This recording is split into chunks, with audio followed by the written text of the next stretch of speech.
প্রিয় সুধী, আসসালামু আলাইকুম। সবাইকে আমন্ত্রণ জানাচ্ছি বাংলাদেশ টেলিভিশন চট্টগ্রাম কেন্দ্রের আয়োজনে প্রথম আন্তঃকলেজ জাতীয় বিতর্ক প্রতিযোগিতা উপভোগ করার জন্য। বিতর্ক মানুষের মানবিকতা বৃদ্ধি করে।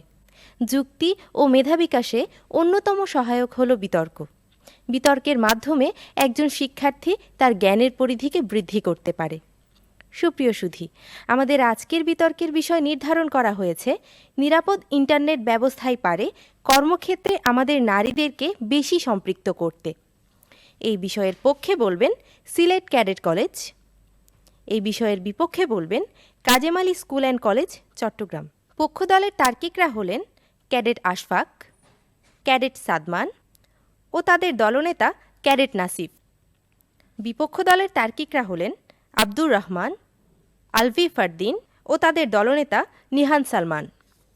এবারে আমরা পরিচিত হব আজকের বিতর্ক প্রতিযোগিতার বিজ্ঞ বিচারক প্যানেলের সাথে। আছেন সাইফুদ্দিন মুন্না, প্রাক্তন বিতার্কিক ও সহকারী অধ্যাপক, প্রিমিয়ার বিশ্ববিদ্যালয়; জিহাদ আল মেহেদি, প্রাক্তন বিতার্কিক, ঢাকা বিশ্ববিদ্যালয় ও communication officer, BRAC institute of governance and development; এবং মোহাম্মদ সাদমান সাকিব, প্রাক্তন বিতার্কিক, ইউএসটিসি। সম্মানিত বিচারক মণ্ডলী যে বিষয়ের ওপর নম্বর প্রদান করবেন তা হল উপস্থাপনা 5, ভাষার ব্যবহার ও উচ্চারণ 5, তত্ত্ব ও তথ্য পরিবেশনা 10, যুক্তির প্রয়োগ ও খণ্ডন 5। প্রিয় দর্শক, সবশেষে আমরা পরিচিত হব আজকের অনুষ্ঠানের সম্মানিত সভাপতির সাথে, যিনি সমগ্র অনুষ্ঠানটি পরিচালনা এবং বিতর্কের ফলাফল প্রদান করবেন। আমাদের মাঝে সভাপতি হিসেবে উপস্থিত হয়েছেন সাইফ চৌধুরী, বিশিষ্ট ব্যাংকার ও প্রধান উপদেষ্টা, বাংলাদেশ ডিবেট ফেডারেশন। এবারে সম্মানিত সভাপতিকে মঞ্চে এসে আসন গ্রহণ করার জন্য বিনীত অনুরোধ জানাচ্ছি।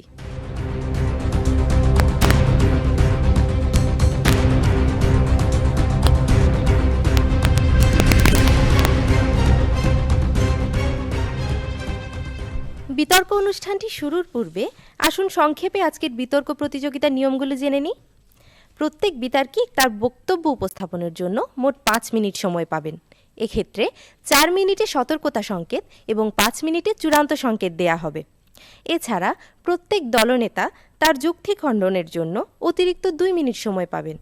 এক্ষেত্রে 1.5 মিনিটে সতর্কতা সংকেত এবং 2 মিনিটে চূড়ান্ত সংকেত দেয়া হবে। আমি এবারে আজকের অনুষ্ঠানের সম্মানিত সভাপতিকে বিতর্ক অনুষ্ঠানটি শুরু করার জন্য বিনীত অনুরোধ জানাচ্ছি। সম্মানিত সভাপতি। সম্মানিত সুধী, সবাইকে চিরন্তন শুভেচ্ছা। প্রথম আন্তঃকলেজ জাতীয় বিতর্ক প্রতিযোগিতা বাংলাদেশ টেলিভিশন চট্টগ্রামের পক্ষ থেকে আজকের এই অনুষ্ঠানে উপস্থিত যারা রয়েছেন, আজকে যে বিষয়টি এই বিতর্কের অধিবেশনে নির্ধারিত হয়েছে, নিরাপদ ইন্টারনেট ব্যবস্থায় পারে কর্মক্ষেত্রে আমাদের নারীদেরকে বেশি সম্পৃক্ত করতে। খুব যুগোপযোগী একটি বিষয় নিয়ে আজকে আমরা সমবেত হয়েছি। আমার পক্ষ রয়েছে পক্ষ দলের সিলেট ক্যাডেট কলেজ এবং বিপক্ষে রয়েছে Kazem Ali school and college. আমরা আজকের এই অধিবেশনটিকে আমরা 2 ভাগে ভাগ করছি। প্রথম অধিবেশন হয়েছে গঠনমূলক পর্ব, দ্বিতীয় অধিবেশনটি রয়েছে যুক্তি খণ্ডন পর্বে। আমি প্রথম অধিবেশন, যেটি গঠনমূলক পর্বে, আজকের এই বিষয়ের পক্ষে সিলেট ক্যাডেট কলেজের প্রথম বক্তা ক্যাডেট আশফাককে তার বক্তব্য রাখার জন্য অনুরোধ করছি।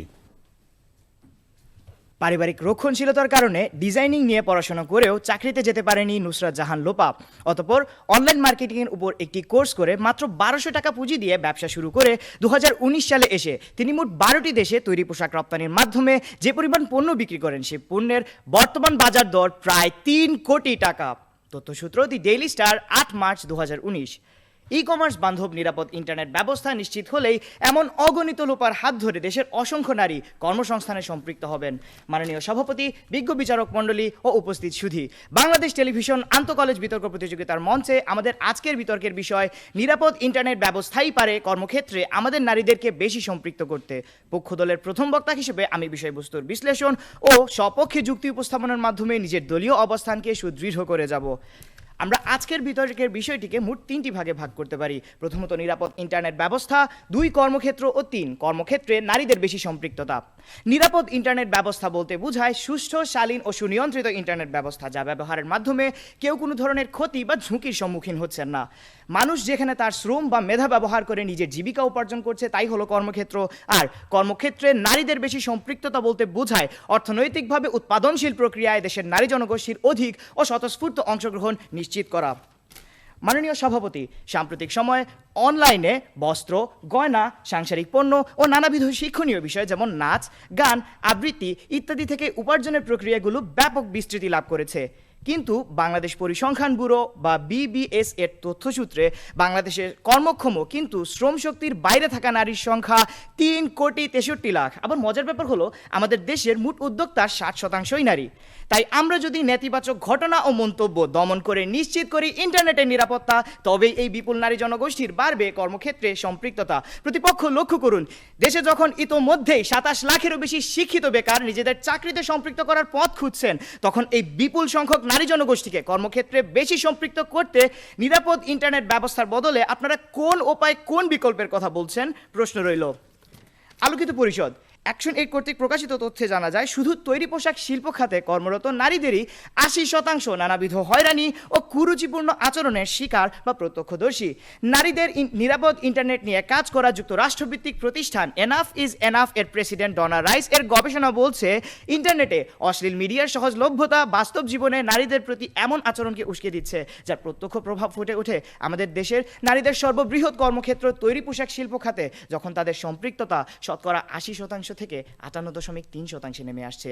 তথ্যসূত্র দি ডেইলি স্টার, 15 ডিসেম্বর 2020। বিজ্ঞ প্রতিপক্ষ, কাল যখন আমার আপনার বোনের কর্মক্ষেত্রের সম্পৃক্ততা নিরাপদ ইন্টারনেট ব্যবস্থার অভাবের প্রভাবে এভাবেই দমে যাবে, তখনও কি আপনারা বলবেন না যে নিরাপদ ইন্টারনেট ব্যবস্থাই পারে কর্মক্ষেত্রে আমাদের নারীদেরকে বেশি সম্পৃক্ত করতে? কোথায় রাখবো আস্থা ইন্টারনেটের যখন এই দুরবস্থা? ভয় নেই, আমরা বলছি মুক্তির রাস্তা। চলুন নিশ্চিত করি নিরাপদ ইন্টারনেট ব্যবস্থা। আলোকিত পরিষদ, বর্তমানে শিক্ষার্থীরা তাদের ক্যারিয়ার গঠনে পছন্দের বিষয়সম্যক গবেষণা বা কর্মজীবীরা তাদের কাজ সংক্রান্ত দক্ষতা বৃদ্ধি, আন্তর্জাতিক মানের ওয়ার্কশপ ও প্রয়োজনীয় দিক নির্দেশনা ঘরে বসে এই ইন্টারনেটের মাধ্যমে পেতে পারছেন।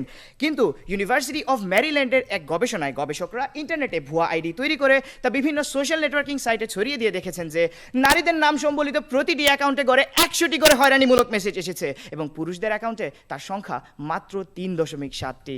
বিজ্ঞ প্রতিপক্ষ, একজন নারী যখন ঘরে বসে ইন্টারনেটেই নিরাপদ থাকছেন না, তখন কর্মক্ষেত্রে সশরীরে অবস্থান করে একজন নারী ঠিক কতটা নিরাপদ? আর এখানেই নারীদের প্রতি ঘটে যাওয়া অন্যায়ের বিরুদ্ধে প্রতিবাদী ভূমিকা পালন করতে পারে নিরাপদ ইন্টারনেট ব্যবস্থা। 2017 সালের ইন্টারনেট ব্যাপী #MeToo আন্দোলন সে কথারই বাস্তব রূপায়ণ। নারীদের আরও বেশি আত্মবিশ্বাস ও কর্মক্ষেত্রে বেশি সম্পৃক্ততা ঘটাতে নিরাপদ ইন্টারনেট ব্যবস্থার এই ভূমিকাকে আপনারা কিসের ভিত্তিতে অস্বীকার করছেন? বিজ্ঞ প্রতিপক্ষ, প্রশ্ন রইল। প্রতিপক্ষ লক্ষ্য করুন, 8 March 2019 the Daily Star, Facebook ও বিশ্ব ব্যাংকের একটি যৌথ প্রতিবেদনে উঠে এসেছে, বাংলাদেশের প্রতি 10 জন নারী ব্যবসায়ী ও উদ্যোক্তাদের মধ্যে 9 জনই স্বীকৃতি দিয়েছেন যে ইন্টারনেট ও সামাজিক যোগাযোগ মাধ্যম তাদের কর্মক্ষেত্রের বিস্তারে ব্যাপক ভূমিকা পালন করছে। এখানে তথ্য ও যুক্তি আপনার উক্তির অপেক্ষা না করেই প্রমাণ করে দিয়েছে যে ইন্টারনেটের নিরাপত্তা নিশ্চিত করলে আমাদের দেশে কর্মক্ষেত্রে নারীদের সম্পৃক্ততা আরও বাড়বে। তাই প্রতিপক্ষ ভ্রান্তির স্রোতে না ভেসে না লুকিয়ে করতালির ছদ্মবেশে যুক্তির সত্যকে মেনে নিয়ে আমাদের সাথেই বলুন, নিরাপদ ইন্টারনেট ব্যবস্থাই পারে আমাদের নারীদেরকে কর্মক্ষেত্রে বেশি সম্পৃক্ত করতে। এ বলে আমি আমার বক্তব্য এখানেই শেষ করছি। সবাইকে অসংখ্য ধন্যবাদ। সিলেট ক্যাডেট কলেজের প্রথম বক্তা ক্যাডেট আশফাককে তার গঠনমূলক পর্বে বক্তব্য রাখার জন্য।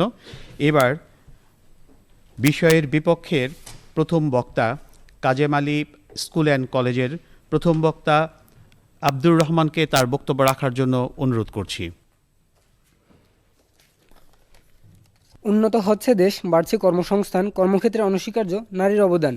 হ্যাঁ মাননীয় সভাপতি, আমাদের এই সমাজের অনেক নারী আছে যারা কর্মক্ষেত্রে বিভিন্ন ধরনের গুরুত্বপূর্ণ অবদান রাখছে। তারা এগিয়ে নিয়ে যাচ্ছে প্রতিষ্ঠানকে, এগিয়ে নিয়ে যাচ্ছে আমাদের দেশকে। এমত অবস্থায় আজকে আমাদের আলোচ্য বিষয় নিরাপদ ইন্টারনেট ব্যবস্থাই পারে কর্মক্ষেত্রে আমাদের নারীদেরকে বেশি সম্পৃক্ত করতে। যুক্তিসঙ্গত কারণে আমিও আমার দল বিপক্ষে অবস্থান করছি, কারণ আমরা চাই মাননীয় সভাপতি, আমরা চাই নারীদেরকে কর্মক্ষেত্রে বেশি সম্পৃক্ত করতে। নিরাপদ ইন্টারনেট ব্যবস্থার কথা বলে তাদেরকে কর্মক্ষেত্র থেকে দূরে সরিয়ে দিতে নয়। মাননীয় সভাপতি, ইন্টারনেট ব্যবস্থার মতো খুব নগণ্য বিষয়কে গুরুত্ব না দিয়ে আমরা বলছি সামাজিক সচেতনতা ও আত্মনির্ভরশীলতাই পারে নারীদের কর্মক্ষেত্রে বেশি সম্পৃক্ত করতে। মাননীয় সভাপতি, কর্মক্ষেত্রে নারীর অনীহার 7টি কারণ আমরা তুলে ধরব, যা সমাধান করতে পারলে আমি বিশ্বাস করি কর্মক্ষেত্রে নারীর অবদান এবং নারী সম্পৃক্ততা বহুগুণ বৃদ্ধি পাবে। বিষয়গুলি হচ্ছে: 1. প্রযুক্তিগত শিক্ষার অভাব, 2. নির্দিষ্ট কর্মক্ষেত্রের প্রতি আগ্রহ, 3. পারিবারিক অসহযোগিতা, 4. আত্মবিশ্বাসের অভাব, 5. প্রয়োজনীয় বিশেষ সুবিধার অভাব, 6. বর্তমান সমাজ ব্যবস্থা ও নারীদের প্রতি অসুস্থ মানসিকতা। আমি 1, 2 ও 3 নং এবং আমার দলের দ্বিতীয় বক্তা 4, 5, 6 ও 7 নং বিষয় বিশ্লেষণ করবে এবং আমার দলের দলনেতা সম্পূর্ণ বিষয়ের সংক্ষিপ্ত আলোচনা পূর্বক প্রমাণ করে দিয়ে যাবে কেন আজকে আমরা এই বিতর্কে বিজয়ী হব এবং আলোচ্য বিষয়টি কেন গ্রহণযোগ্যতা রাখে না তা প্রমাণ করে দিয়ে যাবে। মাননীয় সভাপতি,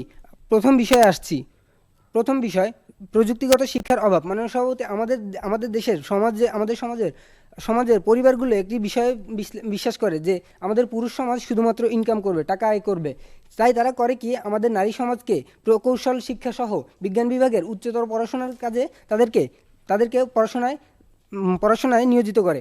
কারণ বিজ্ঞান বিভাগের পড়াশোনা কিছুটা ব্যয়বহুল, যেখানে মানবিক শাখা সহ অন্যান্য বিষয়ের পড়াশোনা কিছুটা তুলনামূলক কম ব্যয়বহুল।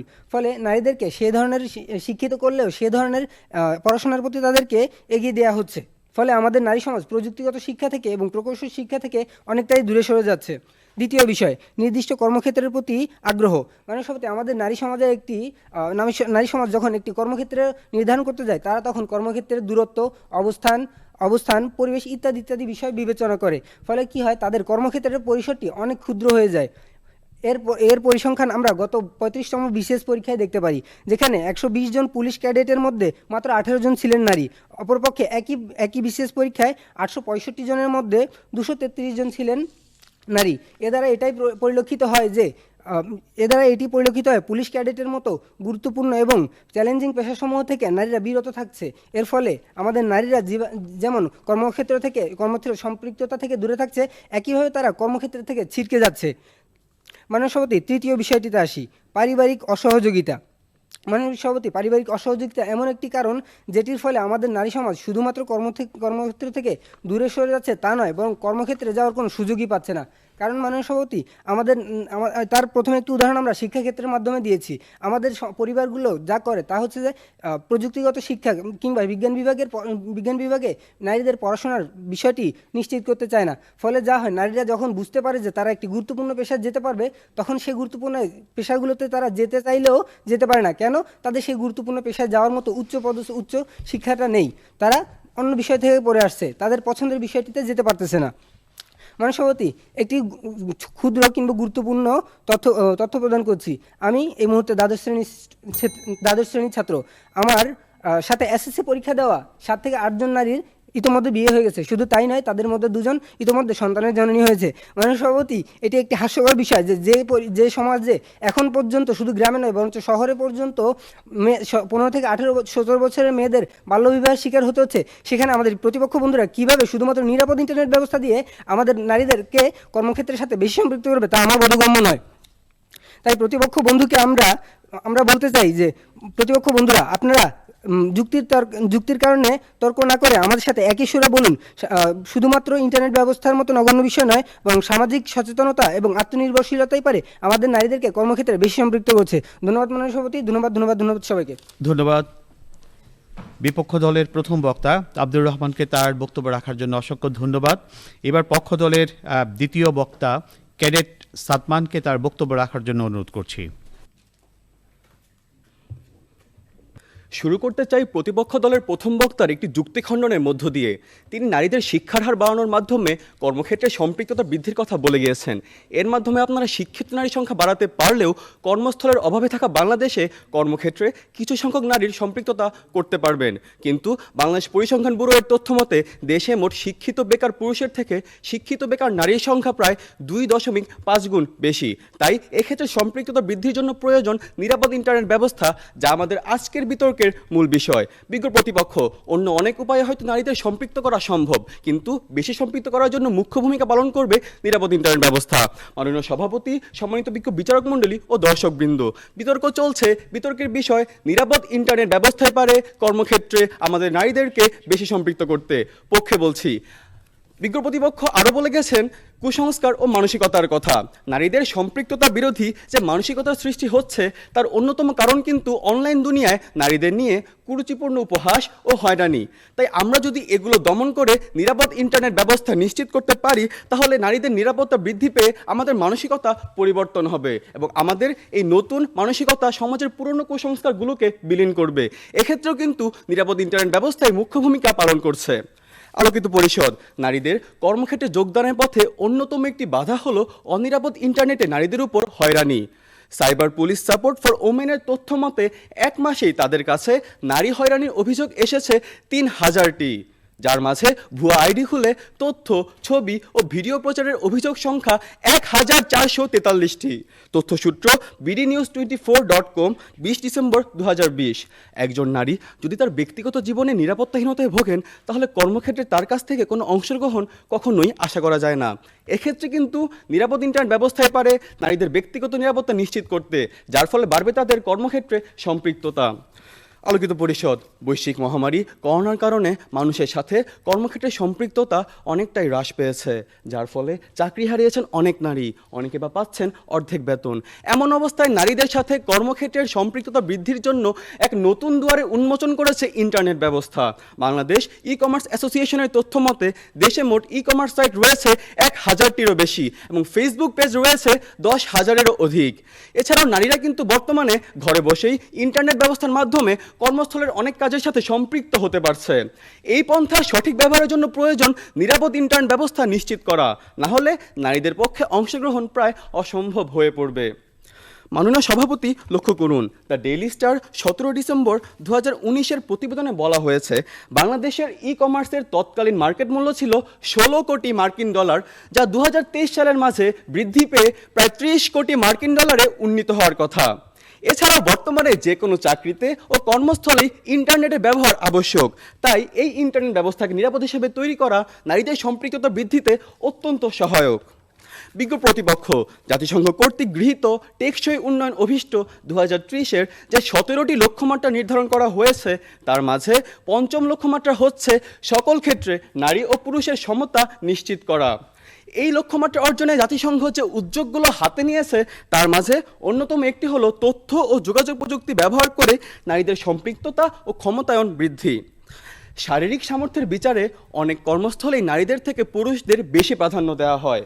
বিজ্ঞ প্রতিপক্ষ, এক্ষেত্রে কিন্তু পুরুষদের পাশাপাশি নারীদেরও সম্পৃক্ততা বৃদ্ধির জন্য প্রয়োজন নিরাপদ ইন্টারনেট ব্যবস্থা। বিজ্ঞ প্রতিপক্ষ, এক্ষেত্রে কি নিরাপদ ইন্টারনেট ব্যবস্থায় মুখ্য ভূমিকা পালন করছে না? আশা করি প্রশ্নটির উত্তর দিয়ে যাবেন। আলোকিত পরিষদ, একজন নারী যখন সাইবার বুলিং, অনলাইনে হয়রানি, কুরুচিপূর্ণ মন্তব্য ও ব্যবহারের শিকার হয়, তখন সে মানসিকভাবে অনেকটাই ভেঙে পড়ে, যার ফলে তার জীবন হয়ে ওঠে অসহনীয়। www.linkedin.com-এর তথ্য মতে পুরো বিশ্বে প্রতি 3.4 দিনে একজন নারী আত্মহত্যা করছেন এসব কারণে। ইউনাইটেড নেশনস ব্রডব্যান্ড কমিশন 2015-এর রিপোর্টে বলা হয় বিশ্বব্যাপী 73% নারী শিকার হচ্ছেন অনলাইনে হয়রানি। তাই আমরা যদি পরিবর্তন করতে চাই এই অবস্থা, নিরাপদ করতে হবে ইন্টারনেট ব্যবস্থা, তাহলেই বাড়বে নারীদের সম্পৃক্ততা। বিজ্ঞ প্রতিপক্ষ, প্রথম যখন ইন্টারনেট ব্যবস্থার আবির্ভাব ঘটে সবাই ভেবেছিল এর কারণে বিলীন হয়ে যাবে অনেক কর্মসংস্থান, কিন্তু হয়েছে তার ঠিক উল্টোটা। নিরাপদ ইন্টারনেট ব্যবস্থার আওতাধীন যে কর্মক্ষেত্রের বিস্তার লাভ ঘটেছে সেই কর্মক্ষেত্র নারীদের অধিক সম্পৃক্ত করবে। তা আপনারা কিসের ভিত্তিতে, কোন যুক্তির উক্তিতে অস্বীকার করবেন বিজ্ঞ প্রতিপক্ষ? আশা করি উত্তর দিয়ে যাবেন। তাই বিজ্ঞ প্রতিপক্ষকে বলবো, যুক্তির সত্যকে মেনে নিয়ে সেই সত্যের আলোয় আলোকিত হয়ে স্বীকার করুন অন্য অনেক উপায়েই আপনারা নারীদের সম্পৃক্ত করতে পারলেও সবচেয়ে বেশি সম্পৃক্ত করার প্রধান ও মুখ্য উপায় নিরাপদ ইন্টারনেট ব্যবস্থা। ধন্যবাদ সবাইকে। ধন্যবাদ পক্ষ দলের দ্বিতীয় বক্তা ক্যাডেট সাতমানকে তার গঠনমূলক পর্বের গুরুত্বপূর্ণ বক্তব্য রাখার জন্য। এবার বিপক্ষ দলের দ্বিতীয় বক্তা আলবি ফারদিনকে তার বক্তব্য রাখার জন্য অনুরোধ করছি। ধন্যবাদ মাননীয় সভাপতি, আমাকে আমার বক্তব্য প্রদানের সুযোগ করে দেওয়ার জন্য। আজ আমাদের বিতর্কের আলোচ্য বিষয়টি হলো নিরাপদ ইন্টারনেট ব্যবস্থায় পারে কর্মক্ষেত্রে নারীদেরকে বেশি সম্পৃক্ত করতে। আমি আমার বক্তব্যের প্রথমেই কিছু কথা বলে যেতে চাই। আমার পক্ষ দলের বন্ধু একটি কথা বলে গিয়েছিলেন যে ইন্টারনেট ব্যবস্থার মাধ্যমেই মানসিকতা পরিবর্তন হতে পারে। তবে কি আপনি সেটা মানছেন না যে মানসিকতা পরিবর্তন হলেও নারীকে কর্মক্ষেত্রে সম্পৃক্ত করা সম্ভব হচ্ছে? আপনি আপনার প্রশ্নটির উত্তর অবশ্যই এখানে পেয়ে গেছেন। মাননীয় সভাপতি, আজকের বিতর্কে আমার দলীয় প্রথম বক্তা তার বক্তব্যে কিছু কথা উল্লেখ করে গিয়েছিলেন, যেগুলো যথাক্রমে আত্মবিশ্বাসের অভাব এবং পারিবারিক অসহযোগিতা, বর্তমান সমাজ ব্যবস্থা এবং নারীদের প্রতি অসুস্থ মানসিকতা, ইন্টারনেট মাধ্যমে মাঠ পর্যায়ে কাজ করা সম্ভব নয়, এগুলোর ব্যাখ্যায় আপনি আমার বক্তব্যে পেয়ে যাবেন। মাননীয় সভাপতি, প্রথমে আমি বিশ্লেষণ করব আমার আত্মবিশ্বাসের অভাব। নারীরা তাদের আত্মবিশ্বাস হারাচ্ছেন, কারণ হচ্ছে সমাজ এবং তার পরিবার। সমাজ এবং তার পরিবারের মানুষরাই যখন তাদেরকে কাজ করা থেকে বিরত রাখতে চান এবং কাজ করার পরিবর্তে তাদের গৃহবন্দী করে রাখতে চান, তখন কি কখনোই সম্ভব যে ইন্টারনেটের মাধ্যমে হলেও কি তারা কর্মক্ষেত্রে যুক্ত হতে পারছেন? কখনোই পারছেন না। তাদেরকে আগে পরিবর্তন করতে হবে তাদের মানসিকতা, সমাজের মানসিকতা এবং পরিবারের মানসিকতা। মাননীয় সভাপতি, সমীকরণ ঘাটলে দেখা যায় নারী শিক্ষার হার ৭১.৮% হলেও কর্মক্ষেত্রে কিন্তু তা মাত্র ২৭% এবং নারী উদ্যোক্তা ১০%। তথ্যসূত্র প্রথম আলো। মাননীয় সভাপতি, নারীদের এই বেহাল দশার জন্য সমাজের এক শ্রেণীর মানুষ দায়ী, যারা নারীদেরকে সবসময় দমিয়ে রাখতে চায়, তাদেরকে একটি বস্তু হিসাবে মনে করে, মানুষ হিসাবে কখনোই গণ্য করে না। মাননীয় সভাপতি, কেউ কাজ করে মাঠ পর্যায়ে, কেউ কাজ করে অফিস আদালতে।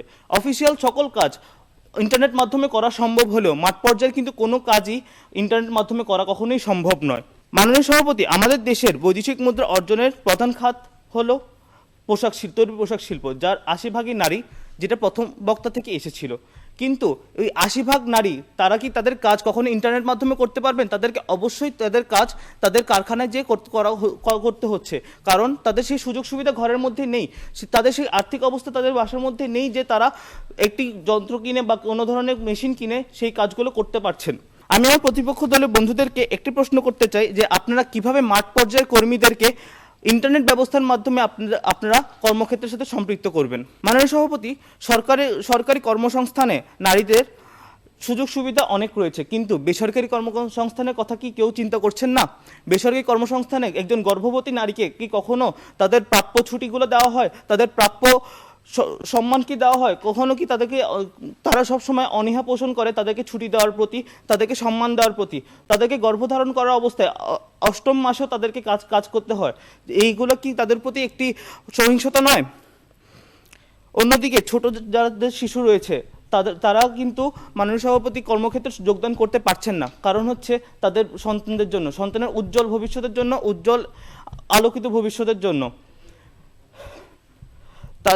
বাংলাদেশে যদি একটি সুন্দর ডে কেয়ার সেন্টার থাকতো বা এরকম অনেকগুলো প্রতিষ্ঠান থাকতো, তবে তারা অবশ্যই সম্পৃক্ত হতে পারতো কাজের সাথে এবং তাদের নিজস্ব পেশার সাথে। মাননীয় সভাপতি, নারীরা আর গৃহবন্দী নয়, তারা অবদান রাখছে উন্নয়নে। কেউ কাউকে নারী বা পুরুষ হিসাবে বিবেচনা করেন না, সবাই সবাইকে মানুষ হিসাবে বিবেচনা কিন্তু করেন। কিন্তু সমাজে এখনও কিছু বিকৃত মস্তিষ্কের মানুষ রয়ে গেছেন, যারা এখনও নারীকে একটি বস্তু হিসাবে মনে করেন, তাকে কখনো সম্মান দিতে চান না, তাদেরকে দমিয়ে রাখতে চান। এটা নিরাপদ ইন্টারনেট ব্যবস্থার মাধ্যমে তাদেরকে কর্মসংস্থানে যুক্ত করা, এটাই তাদের একটি প্ররোচনা। কারণ তারা নারীদেরকে গৃহবন্দী করে রাখতে যাচ্ছেন, আবার সেই 4 দেওয়ালের মধ্যে বন্দী করে রাখতে যাচ্ছেন যেখান থেকে নারীরা ফেরত এসেছিল। মাননীয় সভাপতি, আমি এবং আমার দল কখনোই চাইবো না নারীরা আবার হোক গৃহবন্দী, আবার হোক তারা ঘরের মধ্যে অত্যাচার। এই সকল সমস্যা যদি সমাধান যদি না করে পিছু হটে যাই, অথবা এই সমস্যা সমাধান না করে ইন্টারনেট ব্যবস্থাকে পরিপন্থা হিসেবে ধরি, তাহলে কি সমস্যাগুলো আরও বাড়ছে না? সমস্যাকে আগে দমন করা উচিত, সমস্যাকে বাদ না দেখে অন্য কোনো পদক্ষেপ নেওয়া উচিত নয়। আগে আপনারা সমস্যার সমাধান করুন, এরপর পদক্ষেপ নিন। ধন্যবাদ মাননীয় সভাপতি, ধন্যবাদ সবাইকে। ধন্যবাদ বিপক্ষ দলের দ্বিতীয় বক্তা আলবি ফারদিনকে তার বক্তব্য রাখার জন্য অসংখ্য ধন্যবাদ। এবার পক্ষ দলের দলনেতা ক্যাডেট নাসিফকে তার বক্তব্য রাখার জন্য অনুরোধ করছি। প্রতিপক্ষের দ্বিতীয় বক্তা দিয়ে গেলেন ধাঁধা। নারীর জন্য সামাজিক মূল্যবোধ ও পারিবারিক কর্মব্যস্ততা নাকি অনেক বড় বাধা, কিন্তু নারীর কর্মে যুক্ত হওয়াকে পৃথিবীর কোনো সমাজই নিষিদ্ধ ঘোষণা করেনি, বরং নৈতিকতা ও শালীনতা বজায় রেখে নিজের জীবিকা নিজে উপার্জন করার তাগিদ দিয়েছে। নিরাপদ ইন্টারনেটের কল্যাণে নারীরা কিন্তু গৃহস্থালীর কাজের অবসরে শালীনতা বজায় রেখেই অর্থ উপার্জন করতে পারেন। তাহলে যে ধর্মীয় ও সামাজিক মূল্যবোধ ও পারিবারিক কর্মব্যস্ততা নিয়ে আপনাদের এত উৎকণ্ঠা, নিরাপদ ইন্টারনেটই কিন্তু সেই সব কিছু সামলে নারীদের কর্মে বেশি সম্পৃক্ত করার প্রধান পন্থা। সম্মানিত সভাপতি, বিজ্ঞ বিচারক মণ্ডলী এবং আজকের আলোকিত পরিষদ, বিতর্ক চলছে। বিতর্কের বিষয়, নিরাপদ ইন্টারনেট ব্যবস্থাই পারে কর্মক্ষেত্রে আমাদের নারীদেরকে বেশি সম্পৃক্ত করতে। পক্ষে বলছি মাননীয় সভাপতি, INC.com এর তথ্য মতে বিশ্বজুড়ে কর্মক্ষেত্রে হয়রানির শিকার হন 54% নারী, আর বাংলাদেশে হয়রানির শিকার 89%। তথ্যসূত্র researchgate.net। কর্মক্ষেত্রে হয়রানির শিকার এসব নারীরা বিকল্প আয়ের পথ খুঁজবেন ঘরে বসে আয় করার পন্থা, আর নিরাপদে ঘরে বসে আয় করার অন্যতম পথই হলো আউটসোর্সিং। ইন্টারন্যাশনাল লেবার অর্গানাইজেশনের গবেষণায় উঠে এসেছে, ধর্মীয়, সামাজিক ও রাজনৈতিক কারণে ঘরে বসে কাজ করা জনসংখ্যার 56%ই নারী, আর তাদের অন্যতম পছন্দ আউটসোর্সিং ও ফ্রিল্যান্সিং। তথ্যসূত্র দৈনিক প্রথম আলো, 16 জানুয়ারি 2021। আউটসোর্সিং ও ফ্রিল্যান্সিংয়ে নারীদের উল্লেখযোগ্য অংশগ্রহণ ও ক্রমবর্ধমান জনপ্রিয়তাই প্রমাণ করে নারীদেরকে বেশি সম্পৃক্ত করার প্রধান উপায় নিরাপদ ইন্টারনেট। প্রতিপক্ষ, বাংলাদেশ পরিসংখ্যান ব্যুরো এর জরিপ মতে দেশে শিক্ষিত বেকারের সংখ্যা 27 লক্ষ। তথ্যসূত্র দৈনিক প্রথম আলো, 10 মার্চ 2021। কিন্তু ইন্টারনেটে উপার্জন করতে হলে কোনো সার্টিফিকেট সর্বস্ব শিক্ষার প্রয়োজন নেই। স্বল্প শিক্ষিত নারী থেকে উচ্চশিক্ষিত নারী সবাই একটু প্রশিক্ষণ আর প্রতিভার কল্যাণে যুক্ত হতে পারেন ইন্টারনেটে কাজের এই বিস্তৃত পৃথিবীতে। আর এই লক্ষ্যেই আমার ইন্টারনেট আমার আয় নামক কর্মসূচির আওতায় মহিলা ও শিশু বিষয়ক মন্ত্রণালয়ের উদ্যোগে দেশের 2304 জন নারীকে ফ্রিল্যান্সিং এর প্রশিক্ষণ দেওয়া হয়েছে। এরই ফলে upwork.com, freelancer.com এর মতো ফ্রিল্যান্সিং সাইটগুলো থেকে ঘরে বসে আয় করছেন নারী, হচ্ছেন স্বাবলম্বী। সরকার যেখানে কর্মক্ষেত্রে নারীদের বেশি সম্পৃক্ত করার জন্য নিরাপদ ইন্টারনেটকে বেছে নিয়েছেন, সেখানে নিরাপদ ইন্টারনেটকে প্রশ্নবিদ্ধ করে আপনারা কি সরকারের মহতী উদ্যোগকে প্রশ্নবিদ্ধ করছেন না প্রতিপক্ষ? প্রশ্ন রইল। আলোকিত পরিষদ, হস্ত ও ক্ষুদ্র কুটির শিল্পে বাঙালি মেয়েদের খ্যাতি বিশ্বজুড়ে। অনলাইনে হস্ত ও ক্ষুদ্র কুটির শিল্প বিক্রি আয় করার অন্যতম উৎস। ফারহানা আক্তার লাকি, শাওন আরা জেসমিনের মতো উদ্যোক্তারা নিজস্ব ফেসবুক পেজে তাদের শিল্পকর্ম বিক্রির মাধ্যমে প্রতি মাসে আয় করছেন 30 থেকে 40 হাজার টাকা। আর রওশন ইকার মতো অভিজ্ঞ ও প্রতিষ্ঠিত উদ্যোক্তারা প্রতি মাসে আয় করছেন প্রায় 3 লক্ষ টাকা। তথ্যসূত্র দৈনিক কালের কণ্ঠ, 17 জানুয়ারি 2021। যে ইন্টারনেটের কল্যাণে মেয়েদের শৌখিন শিল্প আজ আয়ের বিকল্প, সেই নিরাপদ ইন্টারনেটকে আপনারা কিসের ভিত্তিতে অস্বীকার করবেন প্রতিপক্ষ? তা কিন্তু প্রশ্নের দাবি রাখে। চলুন একটি ঘটনা শুনি। নাদিয়া আফসিন অনলাইনে একজন প্রসাধনী বিক্রেতা। বিদেশি কসমেটিক্স কেনা বাবদ জেরিন হক নামের এক ব্যবসায়ীকে অনলাইন পরিচয় সূত্রে দিয়েছিলেন 4 লক্ষ টাকা। নাদিয়ার মতো আরও কিছু ভুক্তভোগীর কাছ থেকে মোট 20 লক্ষ টাকা নিয়ে ভোজবাজির মতো চম্পট দিয়েছেন জেরিন। তথ্যসূত্র সময় টিভি, 14 ফেব্রুয়ারি 2021। আবার 2016 সালে 4 ফেব্রুয়ারি যুক্তরাষ্ট্রের federal reserve bank of new York থেকে বাংলাদেশ ব্যাংকের 10 কোটি 10 লক্ষ মার্কিন ডলার রিজার্ভ চুরি হয়ে যায়। অনিরাপদ ইন্টারনেট ব্যবস্থার কারণে প্রতারিত হচ্ছেন রাষ্ট্র থেকে শুরু করে নাদিয়ার মতো সাধারণ মানুষেরাও। দমে যাচ্ছেন হাজার হাজার নারী উদ্যোক্তা। প্রতারণার ভয়ে নারীরা যদি হারান আস্থা, কিভাবে করবেন কর্মে বেশি সম্পৃক্ত করার ব্যবস্থা? প্রতিপক্ষ, এক্ষেত্রে নিরাপদ ইন্টারনেটই কিন্তু প্রধান রাস্তা। আমার প্রতিপক্ষের প্রথম বক্তা আজকে বিসিএস ক্যাডার নিয়োগে নারীদের কম অংশগ্রহণের কথা বলেছেন। এর মাধ্যমে আপনারা লিঙ্গ বৈষম্যের দিকটি তুলে এনেছেন। ওয়ার্ল্ড ইকোনমিক ফোরামের তথ্যানুযায়ী লিঙ্গ বৈষম্য দূরীকরণে বাংলাদেশের অবস্থান দক্ষিণ এশিয়ায় প্রথম।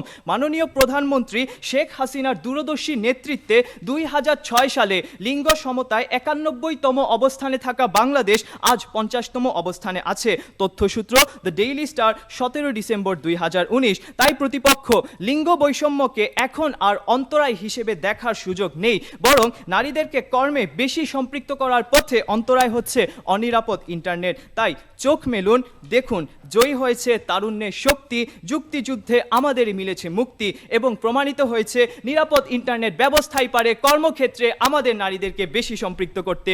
এই বলে আমার বক্তব্য এখানেই শেষ করছি। সবাইকে অসংখ্য ধন্যবাদ। ধন্যবাদ পক্ষ দলের দলনেতা ক্যাডেট নাসিফকে তার গঠনমূলক পর্বের বক্তব্য রাখার জন্য। এবার গঠনমূলক পর্বে বক্তব্য রাখার জন্য বিপক্ষ দলের দলনেতা নিহান সালমানকে অনুরোধ করছি। ধন্যবাদ মাননীয় সভাপতি, আজকের বিতর্কে আমাকে আমার বক্তব্য প্রদানের সুযোগ করে দেওয়ার জন্য।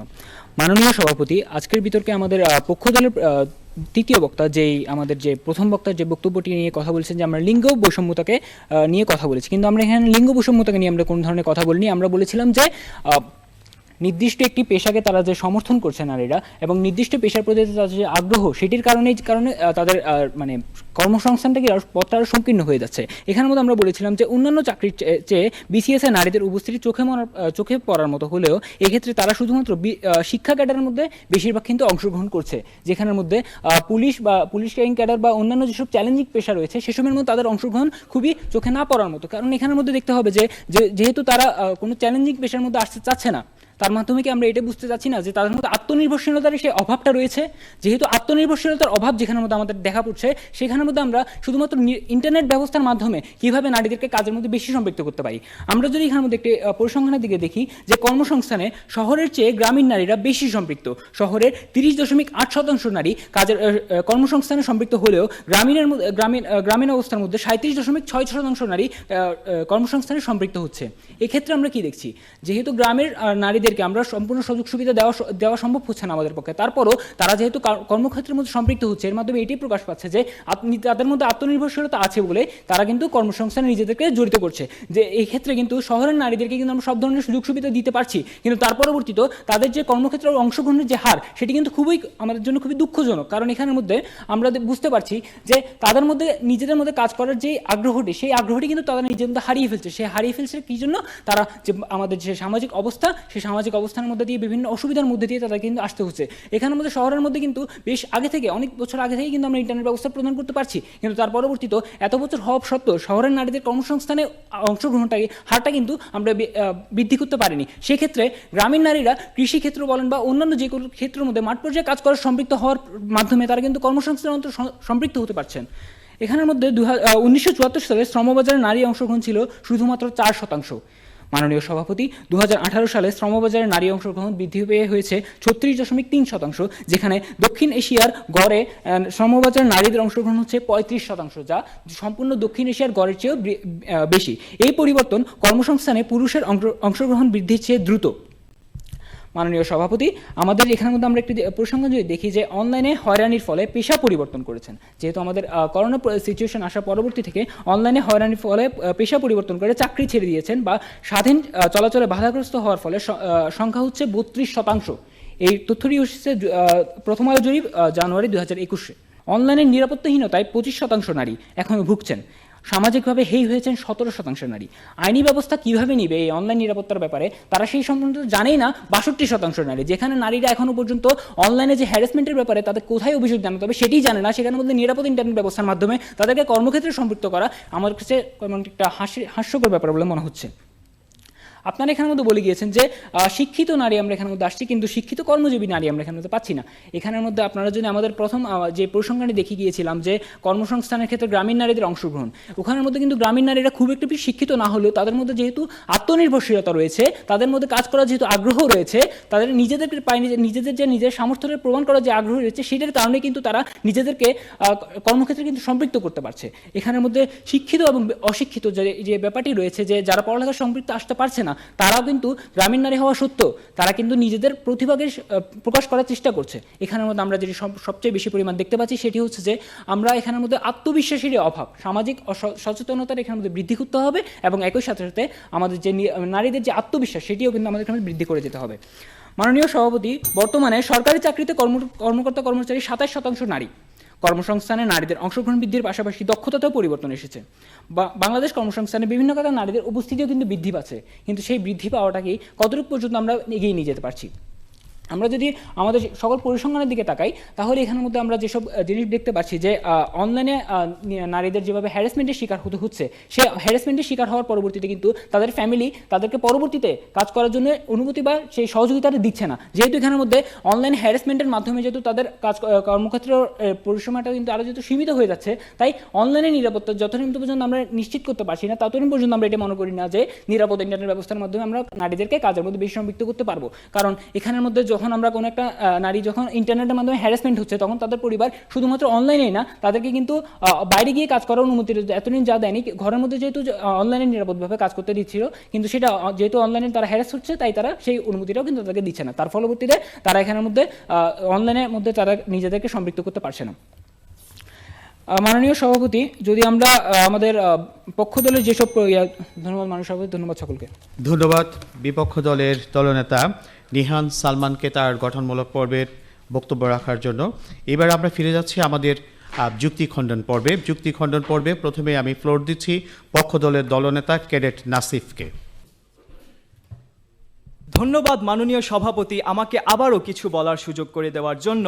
আমার প্রতিপক্ষ বন্ধুরা কর্মক্ষেত্রে আমাদের নারীদেরকে বেশি সম্পৃক্ত করার জন্য নিরাপদ ইন্টারনেট ব্যবস্থার মুখ্য ভূমিকাকে অস্বীকৃতি জানালেন, অথচ নিরাপদ ইন্টারনেট ব্যবস্থার বিকল্প হিসেবে নারীদেরকে কর্মক্ষেত্রে কোন জিনিসটি বেশি সম্পৃক্ত করছে তা সুনির্দিষ্টভাবে তারা কিন্তু উপস্থাপন করে যাননি, বরং প্রতিপক্ষের প্রথম বক্তা শিক্ষা ও পরিবার, দ্বিতীয় বক্তা আত্মবিশ্বাস ও দলনেতা আত্মনির্ভরশীলতা সম্পর্কে সম্যক আলোচনা করেছেন। আমার প্রতিপক্ষের দ্বিতীয় বক্তা আজকে বাল্যবিবাহের কথা বললেন। প্রতিপক্ষ বাল্যবিবাহ প্রতিরোধে সরকার প্রণীত যে আইন আছে তা সম্পর্কে দেশের অধিকাংশ মানুষ অবগত নন। এই আইনকে মানুষের মাঝে পৌঁছে দিতে হলে জনসচেতনতা সৃষ্টি করতে হবে। তাই প্রতিপক্ষ শেষ পর্যন্ত আপনাকে সেই জনসচেতনতা সৃষ্টির জন্য নিরাপদ ইন্টারনেট ব্যবস্থার সহযোগিতা নিতে হচ্ছে। নিরাপদ ইন্টারনেট ব্যবস্থা দিয়েই আমরা সেই সচেতনতা আমরা ছড়িয়ে দিতে পারি।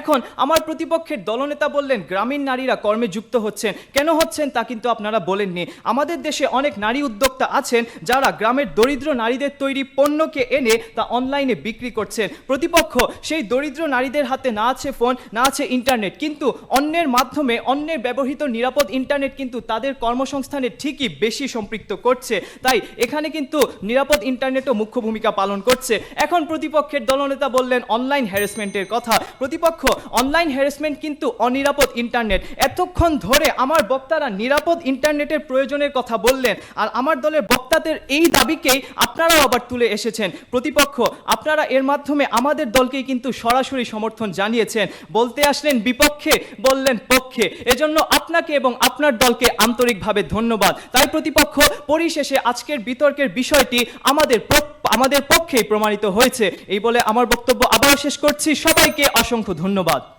যুক্তি খণ্ডন পর্বে পক্ষ দলের দলনেতা ক্যাডেট নাসিফকে অসংখ্য ধন্যবাদ। আজকের যুক্তি খণ্ডন পর্বে বিপক্ষ দলের দলনেতা নিহান সালমানকে তার বক্তব্য রাখার জন্য অনুরোধ করছি। ধন্যবাদ মাননীয় সভাপতি, আমাকে আমার বক্তব্য পুনরায় দেওয়ার সুযোগ করে দেওয়ার জন্য। মাননীয় সভাপতি, আমাদের পক্ষ দলের বক্তারা বলে গেছেন যে আমরা শুধুমাত্র কয়েকটি বিষয় নিয়ে কথা বলেছি। তারা হয়তো আমাদের বক্তব্য মনোযোগ দিয়ে শুনেননি, তাহলে হয়তো তারা বুঝতে পারতেন যে আমরা প্রযুক্তিগত শিক্ষার অভাব নিয়ে কথা বলেছি, আমরা নির্দিষ্ট কর্মক্ষেত্রের প্রতি নারীদের আগ্রহ নিয়ে কথা বলেছি, আমরা পারিবারিক অসহযোগিতা নিয়ে কথা বলেছি, আমরা আত্মবিশ্বাসের অভাব নিয়ে কথা বলেছি এবং প্রয়োজনীয় বিশেষ সুবিধাসমূহের অভাব, এবং তার সাথে বর্তমান সমাজ ব্যবস্থা এবং নারীর প্রতি অসুস্থ মানসিকতা, ইন্টারনেটের মাধ্যমে মাঠ পর্যায়ে নারীদেরকে সম্পৃক্ত করতে না পারা, এই সমস্ত ব্যাপার নিয়ে আমরা কথা বলেছিলাম। কিন্তু তারা আমাদের বক্তব্যগুলোকে একটি সংক্ষিপ্ত একটি পদ্ধতির মাধ্যমে তারা কিন্তু একটি সরু রাস্তা নিয়ে আসার চেষ্টা করেছেন, যে তাদেরকে বিচারক মণ্ডলীদেরকে একটি যে ভুল ধারণা দেওয়ার মাধ্যমে নিজেদের যুক্তিগুলোকে যাতে প্রাধান্য দিতে পারেন সেটি চেষ্টা করেছেন।